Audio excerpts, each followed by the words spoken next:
If they ask you who's a chemist now, you say somebody that studied chemistry. But that's where you are wrong with your I too know, at least in Nigerian Pidgin English. Welcome to words that have something to do with healthcare in Nigerian Pidgin English. Number one, chemist. Who is a chemist? When Nigerians say chemist, they're actually referring to pharmacist. Yes, a pharmacist is popularly known in Nigeria as chemist, especially when growing up. Nowadays, it has changed. But when growing up in Nigeria, you don't need to know anything about the periodic table to be a chemist. When they consign chemist, consign periodic table. You don't have to know hydrogen, helium, lithium, beryllium, boron. Anyways, you get my point. In Nigeria, all you need to be a chemist is number one, be Igbo. Number two, know how to count medicine. Can you count medicine? Can you mix medicine?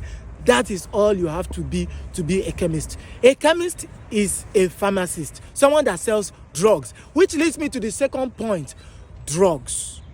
When a Nigerian says drugs, it doesn't have anything to do with NDLEA or the DEA. No, it's medication.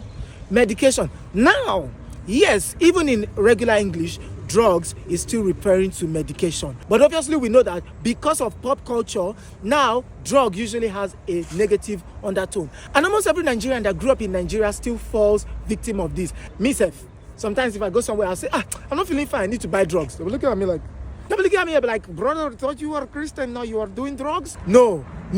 When we are talking about drugs, we mean medication or medicine. Not medicine, no, medicine.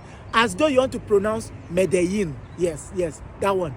Pablo, medicine. So it's drug. You don't take medicine, that's pidgin. Medicine is what you study. Medicine is what you take, or drug. The way you are going, you need to take drugs so you not follow. When a Nigerian says that, don't look at them with bad eye. They are talking about medication. The third thing you need to know is that every male is a doctor. Every female is a nurse. You find a lot of Nigerians that grow up and they're like, there is such a thing as a male nurse, because in Nigeria, if you're male, you're a doctor. If you're female, you're a nurse. It's inconceivable that there is a male nurse, especially back then. Now, it's obviously different. Things have changed. Eyes have been opened and people know better. But yeah, I'm talking about the years in which I grew up. By the way, medicine man is not doctor. Medicine man is not chemist.